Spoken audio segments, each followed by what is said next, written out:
preaching, and Jesus is preaching in the Sermon on the Mount. And so we will start with John in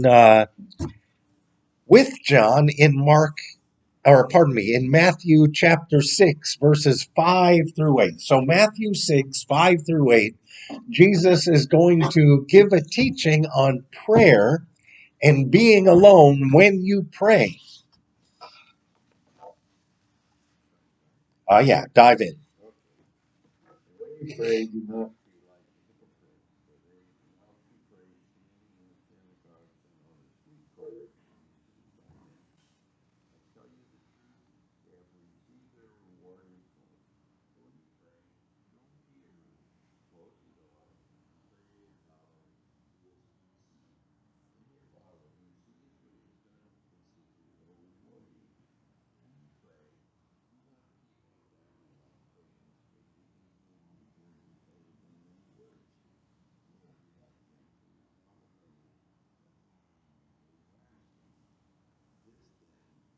you should pray. Okay, so we can stop there. And then he goes into the Lord's Prayer. So Jesus says, when you pray, don't stand up in the synagogues and on the street corners, but go in secret, go in quiet, go in private. It's and speak between you and God. It's prayer is between us and God, and we need to be anchored in that there is a time perhaps to stand up and speak and pray. As John was just about to read, the Lord's Prayer comes. When you pray, say this. These are the words. But before there's any words, there's being alone in the quiet with God. That's Jesus' teaching. There's a time to be alone, and prayer is one of those times. And so we're going to look in, Laverne is actually going to start us off in Mark 1, 32 to 39.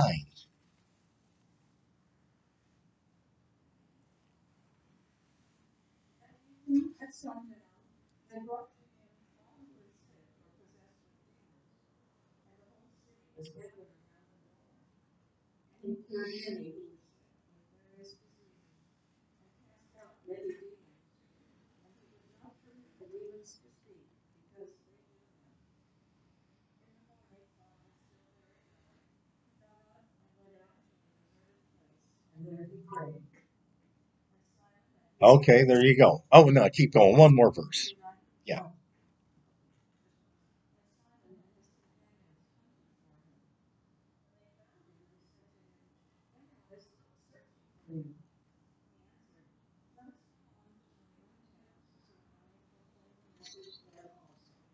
So, so Jesus had been healing people all night, and then that line, very early in the morning while it was still dark.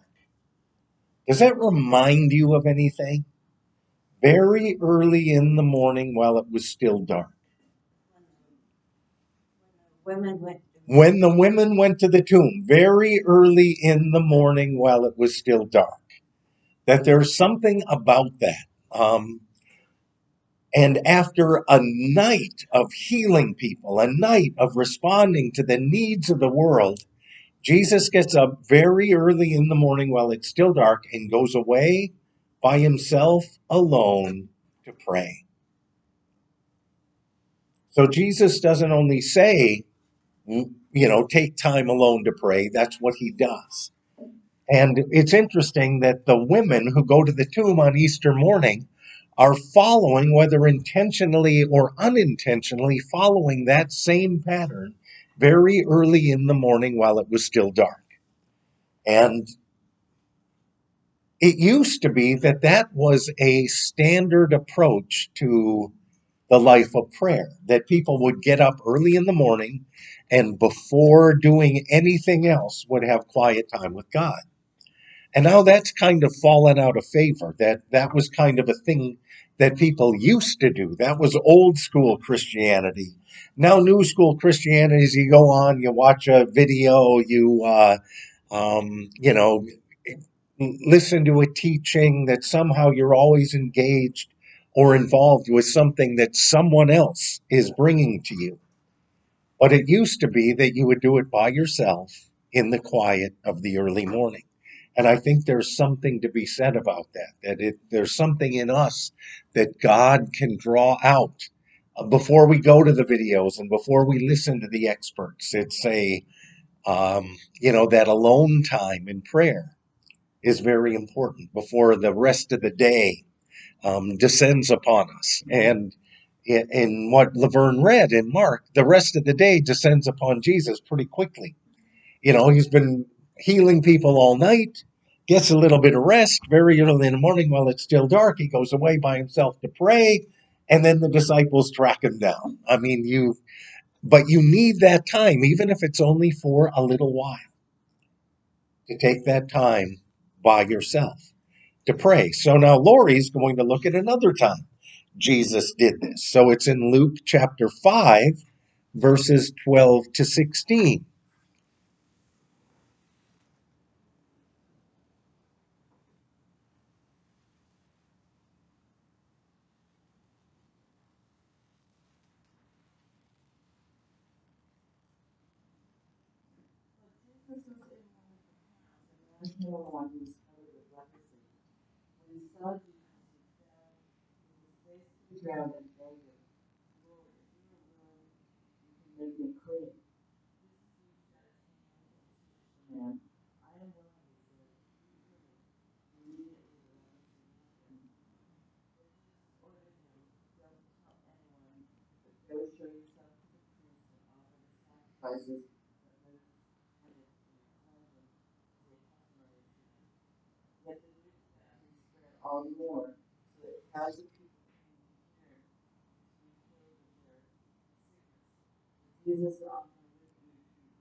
Okay, so we have a man with leprosy who comes.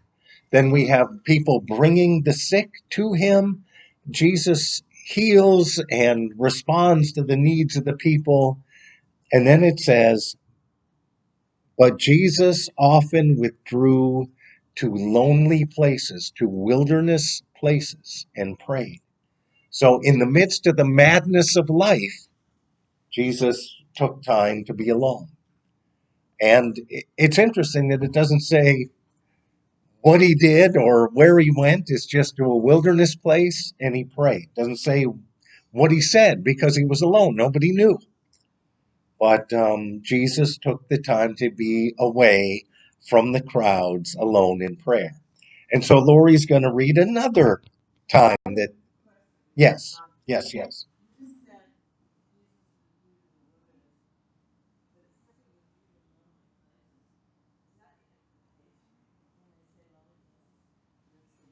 Yeah, the word is eremos, which is the wilderness place or into a wilderness place or a lonely place, a place of solitude. What does yours have? Deserted place, yeah, or a desert place, just away and away on purpose and to a place where other people didn't go. So it's you can't go to Disneyland to be alone. So he went out where people don't go and spend time alone. Yeah, so that's the wilderness, and we'll take a look in a minute at him literally going into the wilderness. And I think the there's a connection, but it isn't the same. You know what I mean? The wilderness where he goes for the temptation is like the deep desert that is apart from Jericho out in the Judean wilderness. And so that is, like Death Valley. You don't, that's where you go when you're in the crucible of significant life change.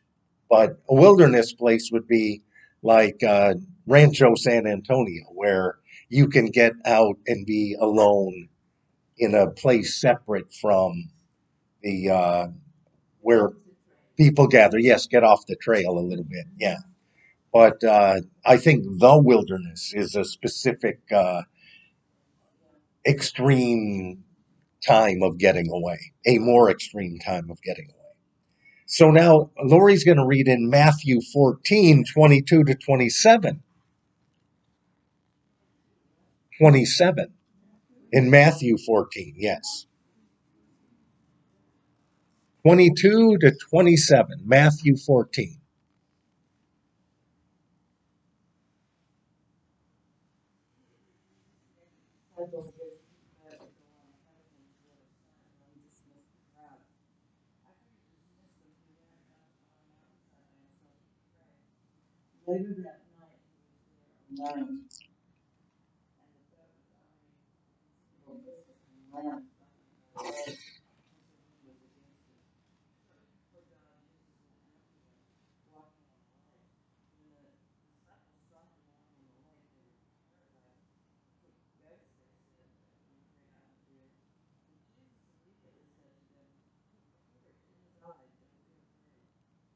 Okay, so immediately Jesus made the disciples get into the boat and go on ahead of him to the other side. So what had just happened before Jesus put the disciples in the boat and sent them over to the other side? He fed the 5,000. So Jesus feeds the 5,000. So there's 5,000 people who have come or more to hear him and to bring the sick who are with them. And Jesus has spent all day with the crowds and fed them. And now he sends the disciples on ahead and he stays behind by himself. And so, in the midst of the crowd and the disciples who are each making demands on Jesus, Jesus takes some time and, having fulfilled the needs of the crowd, at least for the day, and anticipating I'm going to go be with the disciples, I'm not cutting them loose, I'm just sending them ahead. And then he takes some time to be by himself and he prays. After he dismissed them, he went up on the mountainside by himself to pray. I mean, think about that. How many times Jesus needed that time by himself to pray? And it's interesting that it just shows up in a little phrase. It's just like a half a sentence. And how fundamental that is to Jesus' life and his ministry. And, you know, all the big events that happen, that gets all of the attention, and it should. Jesus healed people, Jesus worked wonders, Jesus taught the crowds, but he was empowered to do all that because of these little half sentences of Jesus taking the time away to be by himself in prayer. And so prayer is one of the things we do intentionally by ourselves alone. We do it in community too, but praying in community isn't the substitute for praying alone. Praying alone is a part of our spiritual life. And it was essential to Jesus being able to be Jesus. That's what he did. And for Jesus to be Jesus, there were times when he went out alone intentionally at specific uh, pivotal moments or significant experiences in his life and in his ministry. And there are 5 of them. So prayer is one. We all do it. And we all do it every day. And we should take time alone in prayer every day. But there are life events that don't happen every day. But when they do happen, there is a call that kind of comes upon us to go and, you know, spend some time alone, sort this out, and God will help you, because there's all these voices of people who are concerned and they want to help, and so they have a lot to say, but can you really hear the still small voice of God in the cacophony of all the other voices that are trying to break through to you? And Jesus knows you have to get away in times like that. And so the first one of those times is Jesus going into the wilderness after his baptism. The voice of God says, "You are my beloved son. With you I am well pleased." He's baptized. The Spirit descends upon him. And then he is driven out into the wilderness. And so we're with Jerry, and this is early on.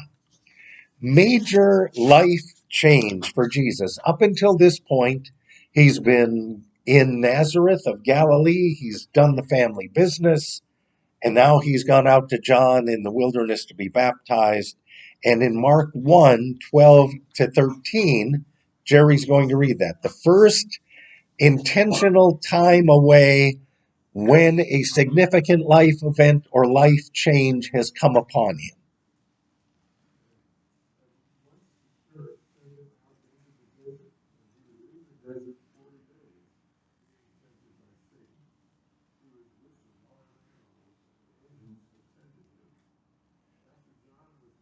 Okay, so, oh yeah, read that verse.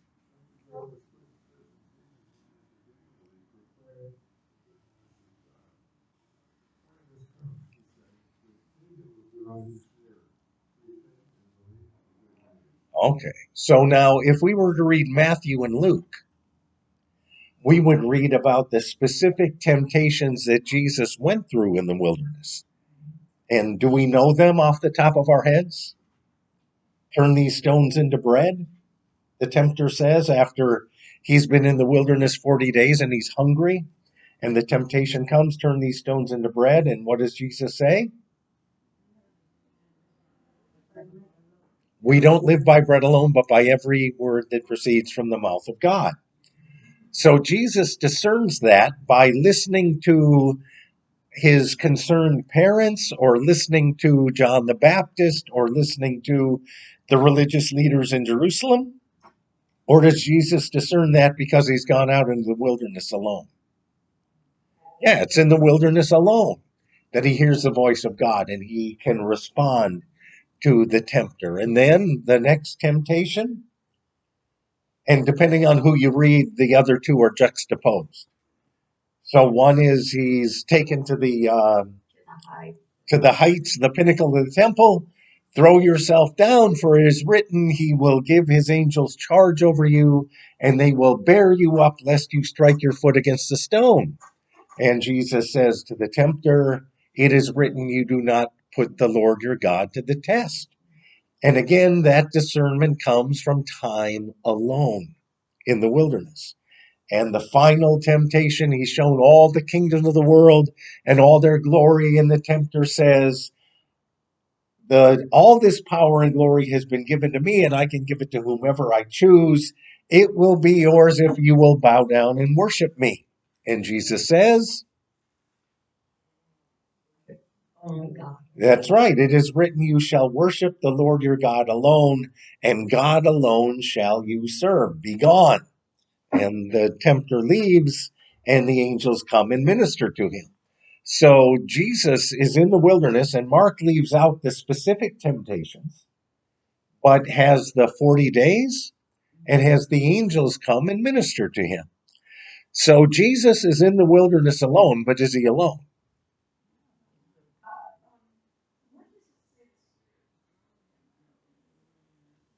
Because alone is where he needed to be. It literally says that. It drove him, that it was like he was the way that the wind drives the leaves across the ground, that they, are compelled in that direction, that time alone was essential for his discernment of the way ahead. And when we're in a place of critical life change, time alone is essential for discernment regarding the way ahead. That God will help us find that way, but we got to get out of the madness and find a center of who we are. And Jesus does that.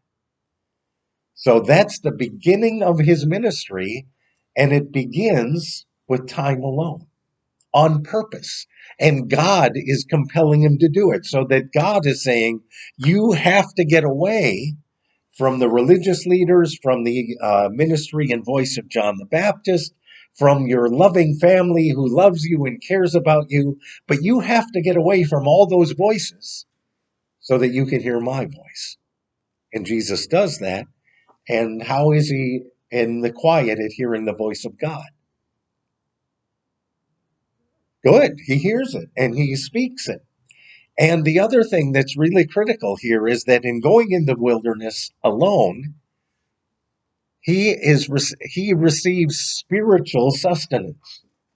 And there's something about getting away from the sustenance that the world provides so that we open ourselves to being sustained spiritually, that our spirits are hungry for the food of the spirit, but we fill ourselves with all this junk. It's like young people where they won't eat a balanced meal, they have to wait and eat Twinkies after dinner. And, our souls need spiritual food, and we can't live on junk food spiritually. And so Jesus is taken out of whatever the world is going to try to provide him, and for 40 days, which is a considerable amount of time. So you think about, okay, I'm going to pray in the morning for 20 minutes by myself. Okay. Well, now 40 days, that's a commitment. And he is in the wilderness by himself in that time, but is sustained spiritually. The angels are his deacons.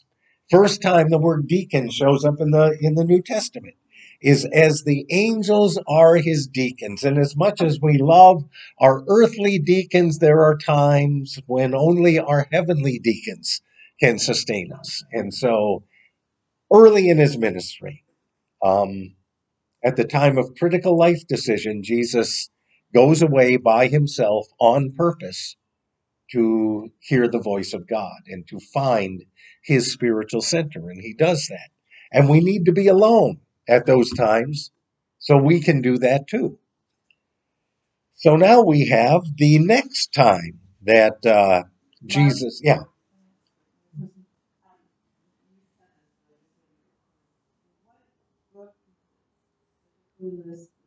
Oh, in both Matthew chapter 4 and Luke chapter 4, they list the temptations, and they both start out with turning the stones into bread, and then they have different order for the other two, but the three temptations are essentially the same in both Matthew and Luke.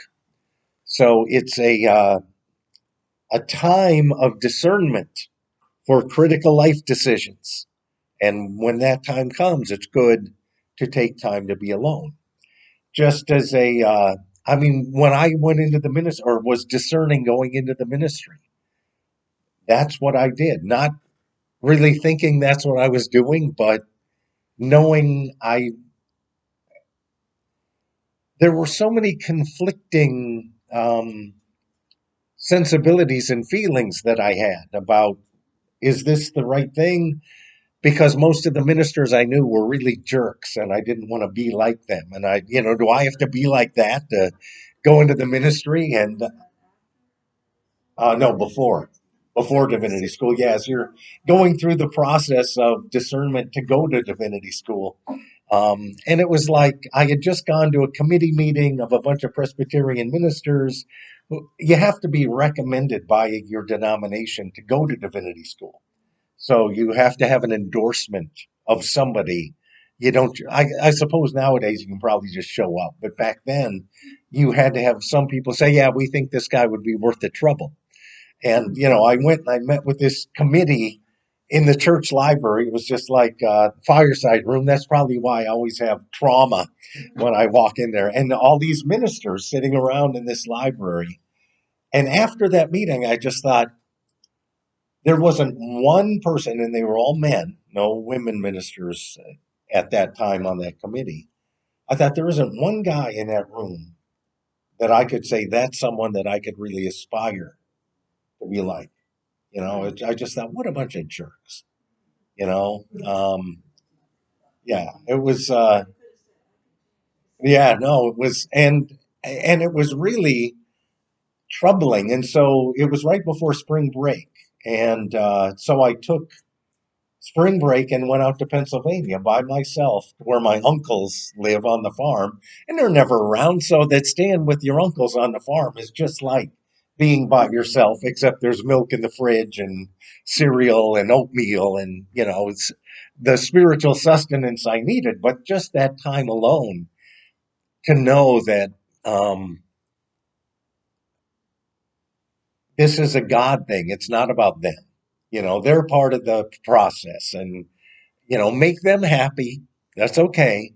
But you don't have to sign on to that. You sign on to be on the journey with God, and God will lead you. That trust in the Lord with all your heart and lean not on your own understanding. In all your ways, acknowledge God, and God will direct your paths. And that is the truth. And So then that was Presbyterian.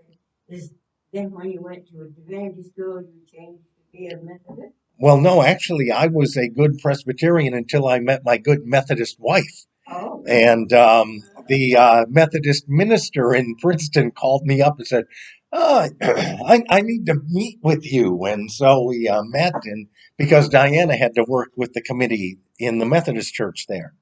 And so he said, I don't want to pry, but I understand you and Diana are engaged. I said, yeah, we're engaged. And he said, well, if I were going into the ministry and my wife was in a different denomination, I would at least consider sitting down and talking about what it would mean to share your life and ministry in the same denomination.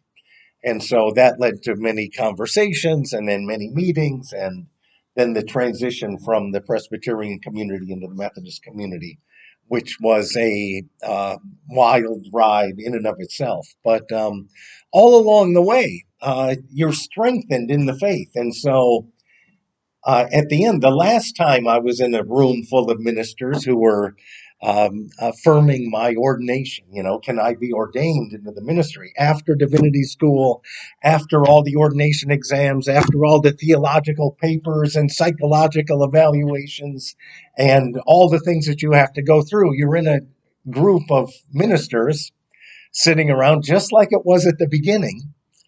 And some of them, I thought, you guys are really good guys. Others, I thought, well, I've seen you before.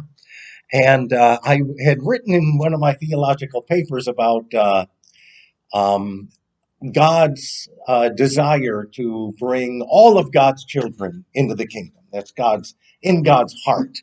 And one of the ministers sitting right where Jerry is, sorry, Jerry, but he was sitting right in that chair, and he says, so according to what you say, God is not going to send anyone to hell. No one's going to hell.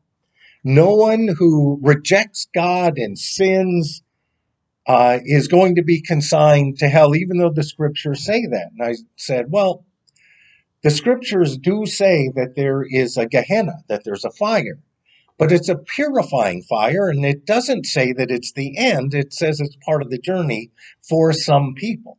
But Paul says that God has consigned all people to unrighteousness, that God may have mercy upon all. And Paul writes that every knee shall bow and every tongue confess that Jesus Christ is Lord, to the glory of God the Father. So I said, yes, Paul says everyone will make it into glory by the grace and the mercy of God. We don't understand how, but who can understand the mind of God? That's what Paul says. So I said to the guy, you don't have a beef with me. Your argument is with Paul. And the people on this side applauded. And that guy quieted down, and that was the end. But, over all of those years, you get a sense that, you're not in this to make the hierarchy happy. You're in it to be faithful to your call from God. And that's what Jesus learned. And thank God that's what I learned, but it came from time alone. And it's vitally important at those times of critical life choice that you take that time alone, because God will find a way. And when God breaks through and says, trust in me and just follow and be faithful, God is 100% faithful. There's no question about that. And if we trust in that, God will do what God does.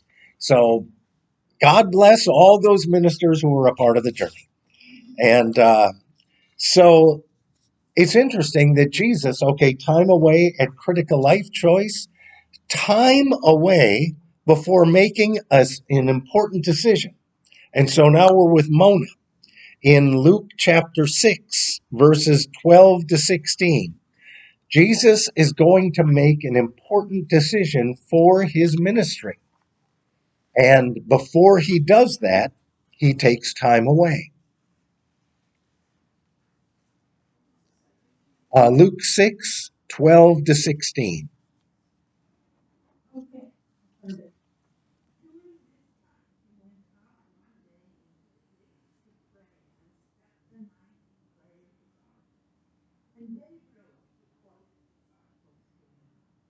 From among them, Simon, to whom he gave the name of Peter, and Andrew his brother, James and John, Philip and Bartholomew, Matthew and Thomas, James son of and Simon who was called the Son, Judas son of James, and Judas Iscariot. Okay. So Jesus, the day before he calls his disciples to him and chooses 12, what does he do for that whole day? Up to the mountain and prayed. I love your translation. Could you read that verse again, verse 12? During this time he went out one day into the hills to pray, and they spent the night in prayer. Ah, that's beautiful. He went out into the hills to pray. What does that remind you of? Julie Andrews. Yes, it is. That is it. And that's the image of that moment, is that before making this important decision for the direction things are going to go, Jesus takes the day and goes out into the hills to pray. And he spends the night with God. And then the disciples. What's that? The hills are alive. That's right. I mean, think about that. He goes out in the hills to pray. I think that is beautiful. And thank goodness they captured that in film, because it is that. And then she hears the bells ringing and she has to run back. And Jesus then calls the disciples to him, but there's more than 12. And from the group of disciples who are following him, he chooses 12. And it was at night in prayer and the day in the hills that helped him discern that important next step in his ministry. So, what is my next step? Well, before you take that next step, spend some time alone with God. So, that was the second time Jesus intentionally spent time alone. The third time Jesus intentionally spends time alone, and we touched on this earlier, and Cecilia is going to read from Mark chapter 6, verse 30-46. And this is after these 12 disciples go out and preach and proclaim the kingdom of God, they come back. And Jesus feeds the 5,000. And after this incredible day of ministry and miracle, Jesus takes some time alone.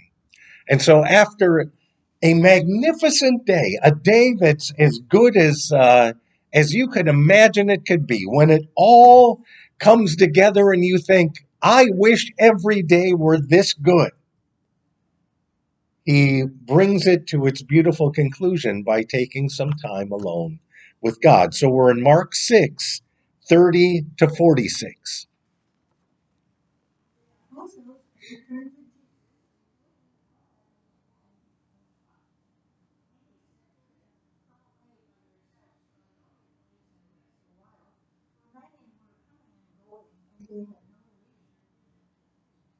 and they were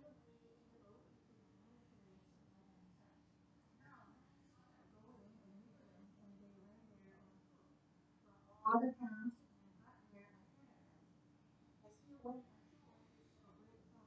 and they were like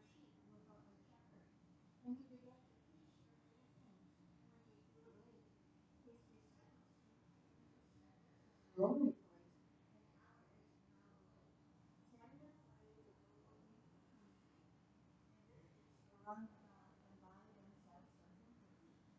But they, you give them something to eat.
Okay. So the 12 come back, having gone out into the villages and towns preaching the kingdom of God. And they come back and they're tired. I mean, they've been out doing the work and they come back and Jesus says, "Come to a lonely place and rest a while." Okay? Come and spend some time to recover. We need time to recover. And the disciples do that. And Jesus and the disciples are in the lonely place. And what happens? They get found out and the crowd shows up. The crowd comes running. And so that time, while it may be renewal time for the disciples, is it renewal time for Jesus? Or does Jesus see the crowd and reach out to them because they are like sheep without a shepherd? So Jesus sees the crowd, and instead of taking time away, he reaches out. And so the disciples are taking some time to be renewed. Jesus is still reaching out in compassion to the crowds who keep coming. And after the miracle on the hillside where he feeds the crowd with the 5 loaves and the 2 fish, Jesus sends the disciples on ahead, dismisses the crowd, and then after that day, when the 12 had come back after preaching the kingdom and the crowds had been fed on the hillside in the wilderness, Jesus takes that night to be renewed. And that time alone to be renewed is a thing that Jesus chooses to do. It's important that we don't uh, exhaust ourselves without that sustaining time of renewal. Jesus uses the 5 loaves and the 2 fish to sustain the hunger in the crowd who's been there all day with Jesus. But where does Jesus go to have his hunger fed? And where does he go so that his strength might be renewed? He goes to God. He goes to God in prayer alone. Just like he said at the beginning, when you pray, go to your Father in secret. And Jesus does that. When he needs to be renewed, he goes by himself alone and spends time with God.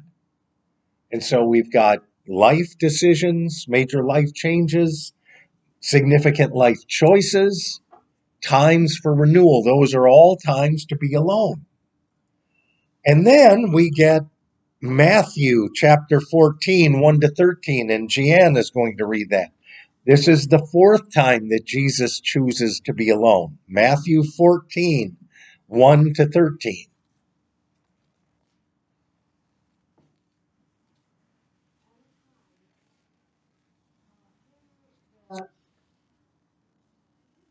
Yeah, yep.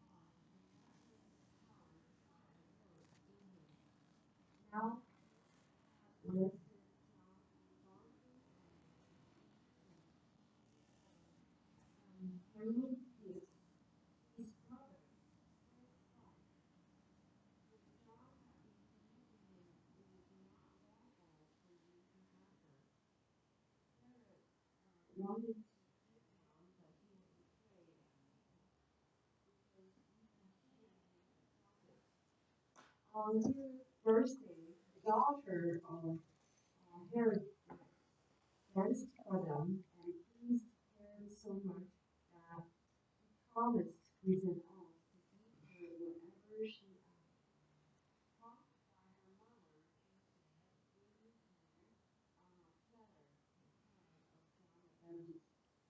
The king was displeased, but because of his fault and of his being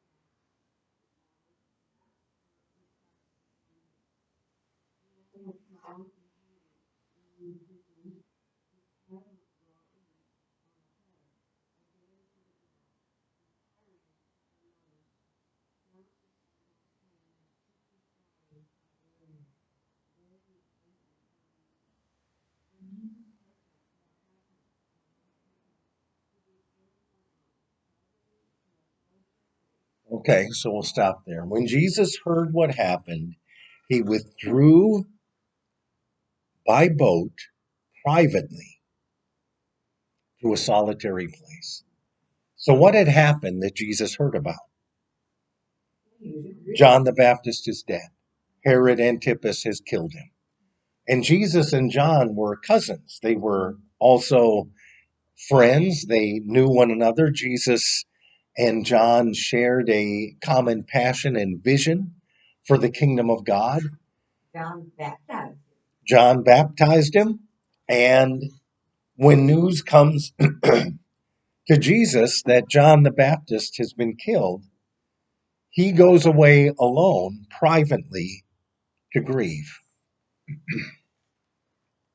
And that's a time that he chooses to be alone. Is that a time in our experience that it's good to be alone? Yes. When your heart aches, it's good to have some time alone. And what do you focus on when you're grieving and you're alone? Time that you spent with that person. You can focus on that person. You can focus on the time that you've spent with them. You can focus on your memories of them.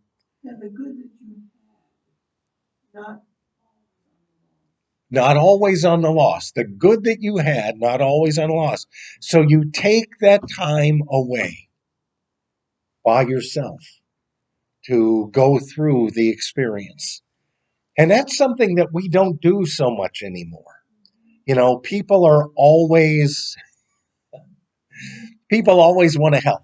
You're right. They want to help. And you go through a loss, you go through a sad experience or a painful experience or a difficult experience. And people always want to help. But sometimes the help that people bring isn't much of a help. And it's really important to have time alone to process that loss and to reflect on all that you shared. That's one of the great gifts of John's gospel is that in his ministry, on Sunday in church, I was talking about, the call for Peter is going forward in the faith. And Peter does that. I mean, the call for John is to care for the people you love and to remember the people you love. And John's gospel is essentially just a memory of these other disciples that he shared this time with. John doesn't tell stories about John. John tells stories about his friends and what they were like and what they experienced. And it's really beautiful John is there. John sees it and he is a participant in those events. But without John, we don't know that it's Andrew who is the one who says, "Oh, we've got 5 loaves and 2 fish here." Andrew always seeing the possibilities that are present. And Philip saying, "Oh, yeah, but what good are 5 loaves and 2 fish with this crowd?" Philip, always the one who says, "It's not enough." And even in the upper room, Philip says, "Oh, it's just not enough. Show us the Father, then we'll believe." Because all this Jesus stuff just isn't enough. John tells the story of Nathaniel. Does anything good come out of Nazareth? And so we get this sense of these disciples. John tells about Thomas. I won't believe unless I see. Tells about Mary Magdalene on Easter morning. So John tells the stories of his friends, he remembers his friends and he shares their story. And that's that beautiful thing about taking time in grief to remember, and to remember the good times, to remember what made the people we love unique and loving for us, because we're the ones who knew them and we're the ones who will remember them and carry their memory forward. And that's why Jesus goes away alone, to reconnect with that experience and with that memory. Yes. Where really touching verse when the disciples heard about the death of Herod, they came and took his body and laid him in a tomb. But then he just goes on to say the apostles came and told Jesus, and that's when he. Yes, exactly. And Matthew preserves this sense of Jesus taking that time away alone by himself. That, yeah, depending on who you read, they shade the story a little differently. But in Matthew's gospel, that's a specific time when Jesus chooses to go and spend time alone. And and what's sad and tragic, if you read the Thomas Jefferson Bible, Thomas Jefferson took a New Testament and a razor blade and cut out all the parts that he thought were too much to believe, but thought that Jesus was a really wise teacher, and he included those in his New Testament, or his gospel of Jesus. And his gospel of Jesus ends with this line in Matthew where um, it just says, his disciples came and took his body and buried it. And that's where it ends. So that's the line he uses for the end of Jesus, is that he dies on the cross, they come, they take his body, and they bury it. And that's the end of the story. Oh my goodness, it just breaks your heart to read that. And that's where it ends. But that isn't where it ends. But exactly, that's only the beginning. So Thomas Jefferson, he understands that now, but at the time he was just looking for a way to communicate all the wise teachings that Jesus brought without the encumbrance of having to deal with resurrection and eternal life and miracles.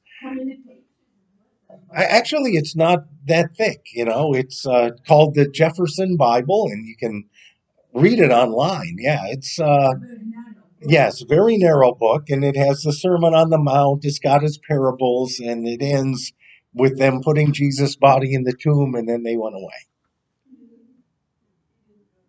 He did not go to Bible study. No, he did not. They didn't have any.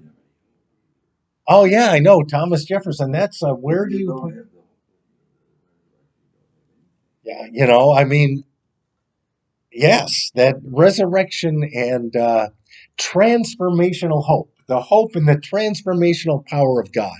Because if my hope is in the coming generations and they're going to get it right, I don't know. But my hope is in the transformational power of God. I mean, I never thought I would live to see the things in this country that I'm seeing now, long before I'm done. Just in terms of what's happening and how people are relating to one another, and kind of the dissolution of political discourse and all that. And the hope is in the transformational power of God, because we can make a mess of things, and it's that power of God that brings the redemption and the blessing beyond what we can see. And so that makes me feel very comfortable sitting in the chair I'm in, saying, yeah, that's what we're about. That's why we come to Bible study. It is all about the transformational power of God. So now the fifth time that Jesus goes off by himself, yeah, question. This is Matthew 14, where we were. Mhm. It says, this has risen from the dead. Well, Herod Antipas thought that Jesus was John the Baptist risen from the dead after he killed John the Baptist. He thought Jesus is showing and displaying these signs of power because he's really John the Baptist having come back from the grave. So that's who Herod Antipas thought Jesus was. John the Baptist resurrected, or the spirit of John the Baptist has come back in this guy. Is exactly. Yes, it's kind of a convoluted way to tell the story. So it starts by saying John the Baptist was dead. Herod Antipas thought that Jesus had the spirit of John the Baptist come back and be alive in him. And this is how John the Baptist got killed. So it starts out by saying John the Baptist was dead. And then the story is this is how he died. And when he died, Jesus went away by himself to grieve.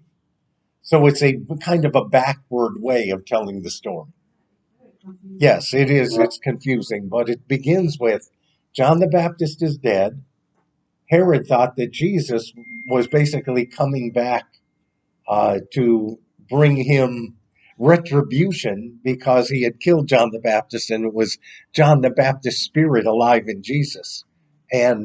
But really, this is what happened. John the Baptist was killed, and Jesus went away in grief.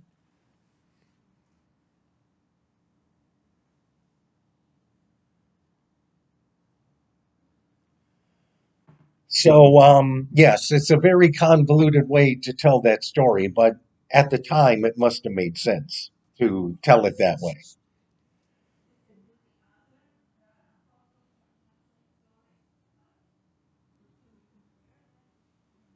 Yeah, Mark has the same story, but Mark doesn't have the part about Jesus going out alone. Mark has the story of Jesus taking the disciples and the group going out alone. But Matthew has Jesus personally going out by himself alone away from everybody else. Yes, with John's head on the platter, yeah.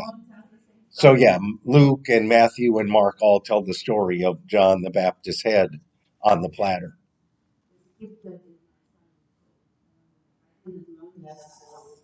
Mm.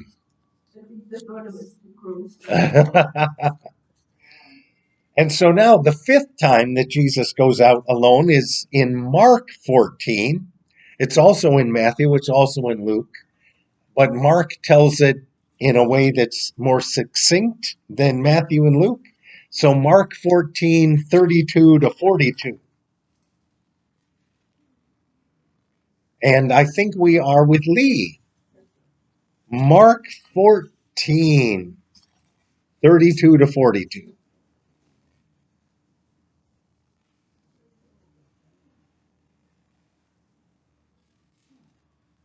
Went to a place called and Jesus said to his disciples, "Here, while I pray." And John along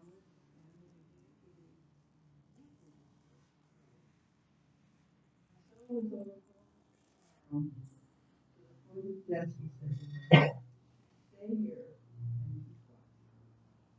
Going a little farther, he fell to the ground and prayed that from him, "Abba, Father," he said, "everything is possible for you. Take this cup from me, yet not what I will, but what you will." Then he returned to his disciples and found them sleeping. "Simon," he said to Peter, "are you asleep? Could you not keep watch for 1 hour? Watch and pray so that you will not fall into temptation. The spirit is willing, the body is weak." Once more he went away and prayed the same thing. He came back, he again found they were heavy, sleeping because their eyes were heavy. They did not know what to say to him. Returning the third time, he said to them, "Are you still sleeping and resting? Enough! The hour has come. Look, the Son of Man is betrayed into the hands of sinners. Okay. Rise, Oh, keep going, keep going, keep going. let us go. Here comes my betrayer." Yes, my betrayer is at hand. So in the Garden of Gethsemane, this is what Jesus does. They celebrate the Last Supper. They leave the city in the upper room. They go out across the Kidron Valley into the Garden of Gethsemane, and he is with the 11. And then from the 11, he takes three, Peter, James, and John, and he travels a little further. And then from the three, what does he do? He tells them to wait. And what does he do? He goes on. So now he goes on by himself. And he goes and he prays. And how long is he away from them the first time? About an hour. Could you not wait 1 hour? So he goes and he prays for an hour alone. And the Abba, Father, let this cup pass. And he comes back and he finds them sleeping. And then he goes and he prays alone again. And he comes back and he finds them sleeping. And then a third time he goes and he prays alone again. And so this is a different way of being alone. It's being alone and being in touch at the same time. So he goes by himself to pray and then comes back and connects with Peter and James and John. It's kind of like, I need to do this alone, but I need to have support while I'm doing it. And so it's a slightly different way of being alone, but it's intentionally being alone while in some way intentionally being together at the same time. It's kind of a unique way of going through time alone. And so, but it is at a time. How would you describe what Jesus goes through in the Garden of Gethsemane? How would you describe that? Yeah, distressed and agitated, really indescribable distress. What he's going through is indescribable distress. You can't put it into words. You can just sense it and feel it. And he takes time alone with God to discern the way ahead. And it's kind of like an hour at a time. And then I come back and I check in with my support people. And then an hour at a time, and I come back and check in. And when you're going through indescribable distress, there is a time of aloneness in that, but there's also a time of support. It's and both of those things are happening together. But in that indescribable distress, Jesus chooses to take time alone in the context of his support group, the people who are going to be there for him. I mean, in the end, they're not such a great support, but they're there, and he loves them and they love him, and the spirit is willing, but the flesh is weak. And he keeps going back to reconnect with them, and then he goes out alone to reconnect with God. And it reminds me of, I'll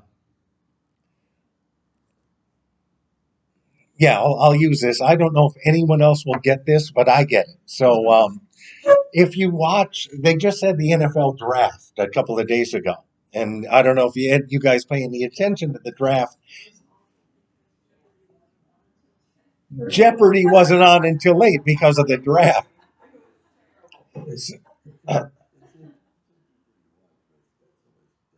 Exactly. Yeah, why watch? So I didn't watch, but what that does is it brings to mind, to me, the year that Tom Brady was drafted. The greatest quarterback in the history of football was the 199th pick in the draft. Yes, and so he did a ESPN documentary about what it was like, the anguish of waiting, because he thought he would get drafted early.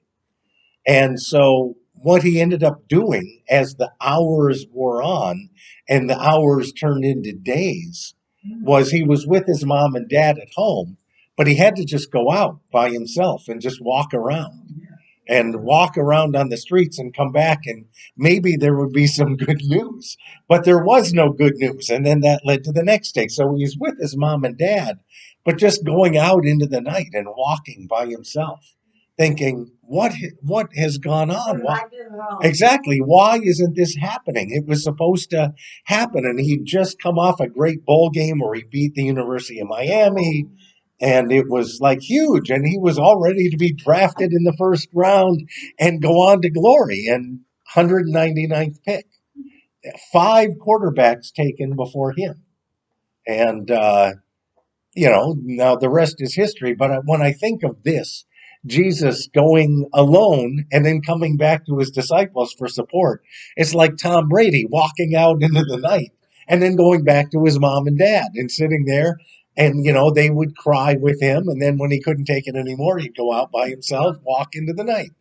And so it's that kind of a thing where you need your support group, but you can't go through it with them. And you need to take time alone in that context. I'm glad that got on video, by the way. That Tom Brady had no idea that he was going to be part of the story of the Bible study, and I don't think that he would equate his experience with the Garden of Gethsemane. But that's neither here nor there. So 5 times in Jesus' ministry, he chose to take time to be alone. And we think that being alone is a hardship, and it can be, but it doesn't have to be. We can choose to take time to be alone for our own strengthening, our own sustenance, our own sense of direction, and our own return to the call of God in our lives. Being alone and being lonely are two different things. It is. And what is the quality of being lonely that is different than being alone? Abandoned? Feeling abandoned, feeling like it's all on your shoulders and you can't do it. That's loneliness, is to feel like it's all on you and you can't do it. And then what do? That's loneliness. And there are 2 stories of loneliness in the Bible where people are alone and they feel that it's all on them and they can't do it. That's Peter and Judas. And that's loneliness. And just because we're there, and they're both in Matthew, and they're both very close together. And Sally, we're with you. So we're in Matthew 26. This is the story of Peter. Matthew 26, 69 to 75. So we have 3 more things to read. Peter, Judas, and then Jesus when he sums it all up for his disciples. But, they have such short memories, they never quite grasp it. Matthew 26, I don't think I told you. Matthew 26, 69 to 75. 69 to 75, Matthew 26.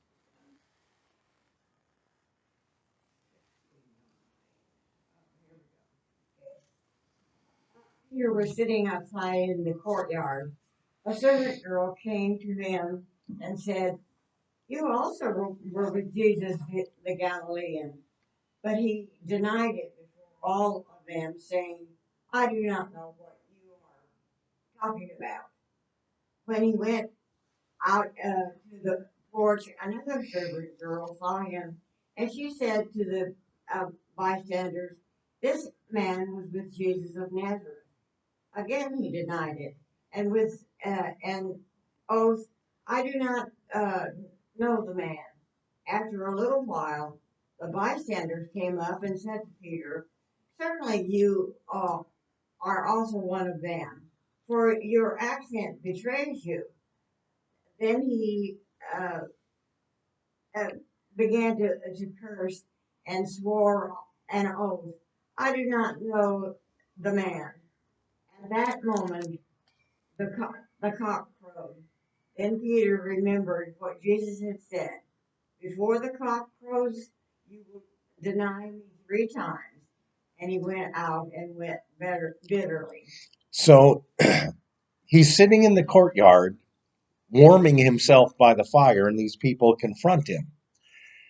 After his threefold denial and hearing the cock crow and remembering Jesus' words that before the cock crows you will deny me 3 times, Peter leaves the courtyard and he went outside and wept bitterly, so that he's at the fire with these people. And when his own sense of flaw and failure descends upon him and impacts him, he goes out alone into the countryside and just breaks down and cries. And that's Peter being alone in his failure.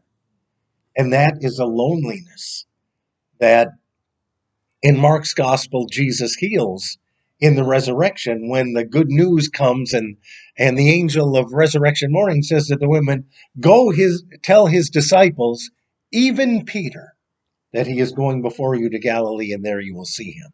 So that it's, Peter feels like he's the last guy who should get the invitation, but the angels make a point of saying, make sure that Peter knows he's not alone. And they bring him and he is restored. But that experience of loneliness and the judgment that Peter has called down upon himself in that time and in his own failings, I mean, that is a tremendous experience of loneliness. But Peter makes it to Sunday morning. Now, all we have to do is. I will do 2 things. He let down Jesus. He let down himself. You're not strong and loyal. You're not strong enough as you thought you were. Yes. And that's very disappointing. Yes. Peter, let down Jesus, but you're right. He let down himself because he really believed. He really believed that he would be able to stand the test. And he, came apart like a house of cards, and yet, that is an anguish that God doesn't want anyone to feel. Now, if we don't even turn the page and we go to John, so now we're in Matthew 27, 1-5. Another experience of someone alone in their anguish. Judas. So Matthew 27, 1-5.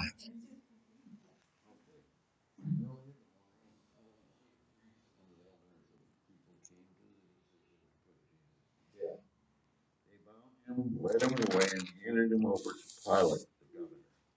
When Judas, who had betrayed him, saw that Jesus was away, he was seized with remorse and returned the 30 silver coins to the chief priests and the elders. I have sinned, he said, for I have betrayed innocent blood. What is that to us, then, that yours is stolen? So Judas threw the money into the temple and left. And then he went away and hanged himself. Yeah, that is an anguish that, again, we can't put into words. That he filled with remorse and repenting of what he had done. They say, you see to that yourself. And he goes out alone and hangs himself. He wanted them to say, you were right. We shouldn't have done that. He was looking for a way back. Looking for a way back. And if he could have just made it to Sunday morning. And Matthew tells those 2 stories, one right after the other, because Peter and Judas are really in the same place of that sense of isolation and disappointment and self-judgment. And really the only difference between them is Peter makes it to Sunday and Judas doesn't. And that, Judas is a cautionary tale in not, using ultimate decision, ends for temporary setbacks, because these setbacks can be overcome. Again, the transformational power of God overcomes our brokenness.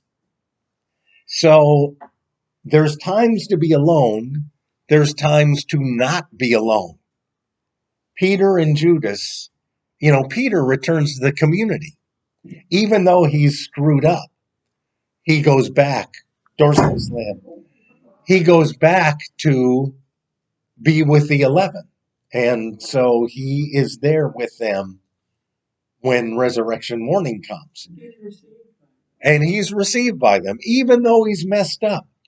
Judas doesn't go back. He stays by himself alone.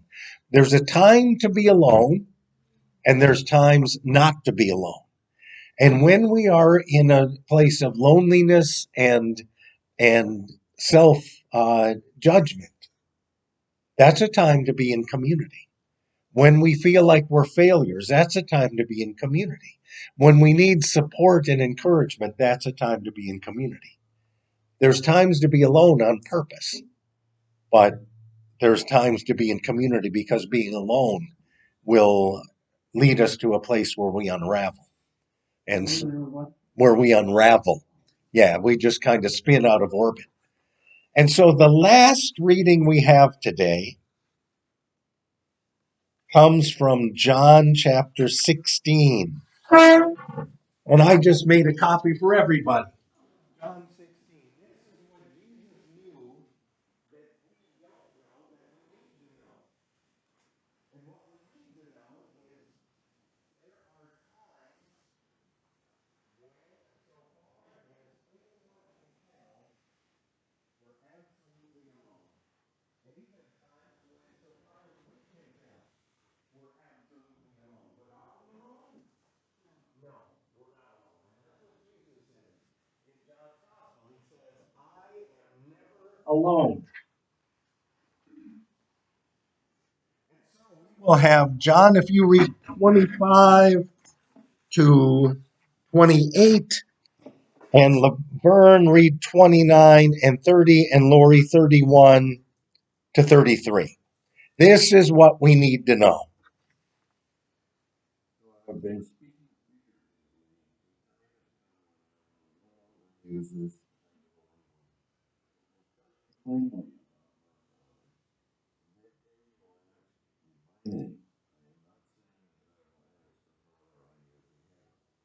No, the Father himself loves you because you have loved me and have believed that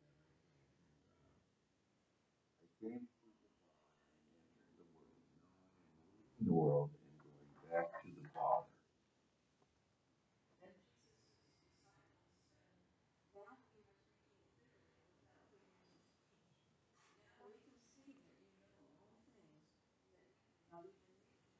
And ask you questions.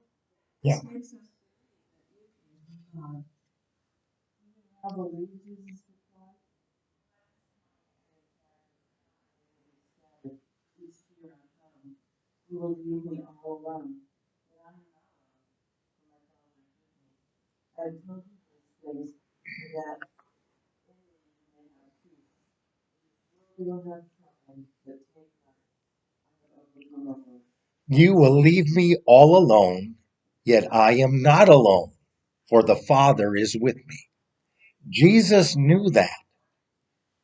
That's why he could go through the garden. That's why he could go through the cross, because he knew he was not alone. Who is Jesus speaking to from the cross when he says, Eloi, Eloi, lama sabachthani? God, that's right. He and God are still together. God does not abandon him. And Jesus is never alone. And John wants us to know that. And John wants us to know that we're not alone. That we might feel like we're alone. We might have everyone close to us run away and not want to deal with us. But we're not alone because God is with us. And that's what Jesus came to make real for all of us so that we would know that. And John has a beautiful way of saying that in the first chapter of his gospel. He says, I'll just read this to you. John 1. Yep. John 1,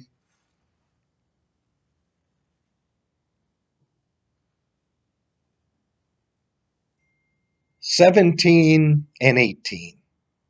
The law was given through Moses. Grace and truth came through Jesus Christ. No one has ever seen God but the one true God. or the one and only Son who is in the bosom of the Father, he has made God known.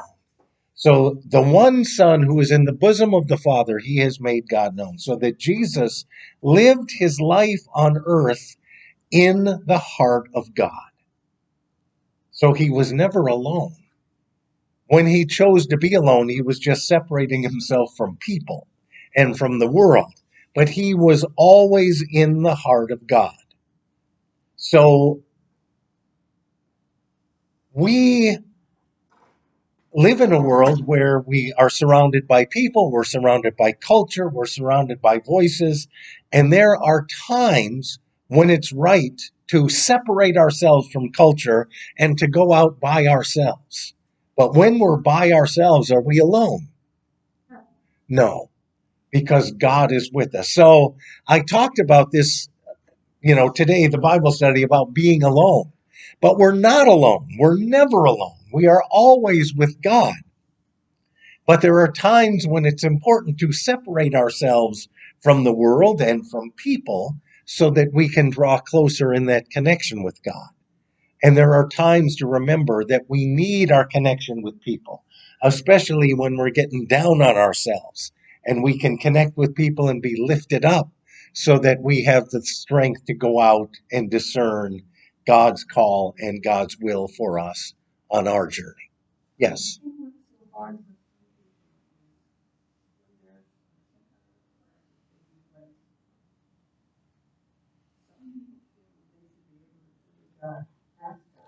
Please take this. I don't want to go through this. It simply says, we're going through it. He's there with us. Yes.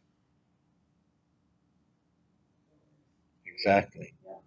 And what is Jesus' last line in the Gospel of Matthew? He gets together with the disciples after the resurrection and he says, "Lo, I am with you always, even to the close of the age." That's right. They're going to go through stuff, but he is always with them. We are never alone. Oh, yeah, yeah, yeah. Yes. Yep, that's right. Exactly.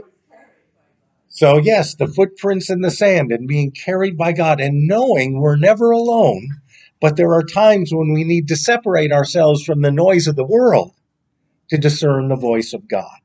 And there are times when it's vitally important for us to be carried in community through the tribulations that we sometimes face.